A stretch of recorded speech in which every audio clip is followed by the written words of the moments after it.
DSC preparation కి మిగిలిన తక్కువ సమయాన్ని డిఎస్సి 2024 యాప్ లేదా DSC2024.com తో జాబ్ ని సాధించండి. పాకిస్తాన్ పై భారత్ దాడులు చేసేదెప్పుడు? ఈ విషయంలో మన దేశంలో కంటే పాకిస్తాన్కే ఎక్కువ ఇంట్రెస్ట్ కనిపిస్తోంది. దాడులపై ప్రధాని మోదీ ముహూర్తం ఫిక్స్ చేయకున్నా పాకిస్తాన్లో మాత్రం ఈ ముహూర్తాలపై అంచనాలు పెరిగిపోతున్నాయి. తాజాగా పాక్ మాజీ హై కమిషనర్ అబ్దుల్ బాసిత్ ఓ కీలక పోస్టు చేశారు. రష్యా విక్టరీ పరేడ్ తర్వాత భారత్ తమపై దాడులు చేయవచ్చునన్న ఆయన పరిమిత స్థాయిలో దాడులు చేయవచ్చంటూ ట్వీట్ వేదికగా రాసుకొచ్చారు.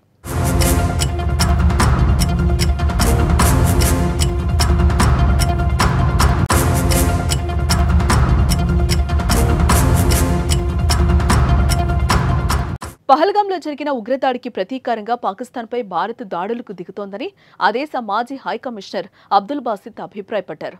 రష్యా విక్టరీ డే పెరేడ్ తర్వాత భారత్ దాడులకు దిగే అవకాశం ఉందని అభిప్రాయాన్ని వ్యక్తం చేశారు. ఈ నెల 9న రష్యా విక్టరీ డే పెరేడ్ నిర్వహించేందుకు ఏర్పాట్లు చేస్తోంది. ఈ కార్యక్రమానికి హాజరు కావాలంటూ దేశ అధినేతలకు ఆహ్వానం పంపింది. తొలుత ఈ వేడుకలకు హాజరు కావాలని ప్రధాని నరేంద్ర మోదీ భావించారు. అయితే పహల్గాంలో ఉగ్రవాదులు దాడి చేసి 26 మందిని పొట్టన పెట్టుకోవడంతో రష్యా పర్యటన ప్లాన్ను రద్దు చేసుకున్నారు. రక్షణ శాఖ మంత్రి రాజ్నాథ్ను పంపించారని భావించిన తాజా పరిస్థితుల నేపథ్యంలో ఆయన కూడా వెళ్లే అవకాశం లేదని తెలుస్తోంది. ఈ వేడుకలను పురస్కరించుకుని సోమవారం రష్యా అధ్యక్షుడు వ్లాదిమిర్ పుతిన్ భారత ప్రధాని నరేంద్ర మోదీకి ఫోన్ చేశారు. పహల్గాం ఉగ్రదాడిని ఖండిస్తూ ఉగ్రవాదంపై పోరులో కలిసి పనిచేస్తామని హామీనిచ్చారు.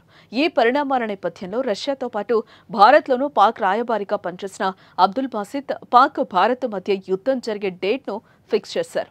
మే 10, 11 తేదీల్లో భారత్ పాక్ పై దాడులు చేసే అవకాశం ఉందంటూ క్లారిటీని ఇచ్చారు.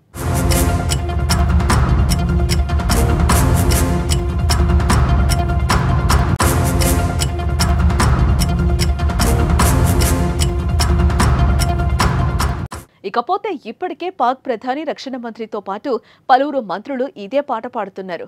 రష్యాలో ఉన్న పాక్ రాయబారి కూడా భారత్ దాడులు చేస్తుందని చెప్పారు. అంటే భారత్ దాడులు చేస్తుందని పాకిస్తాన్ భయపడుతోంది. కానీ పహల్గాం పాపాలకు మాత్రం ప్రాయశ్చిత్తం చేసుకోవటం లేదు.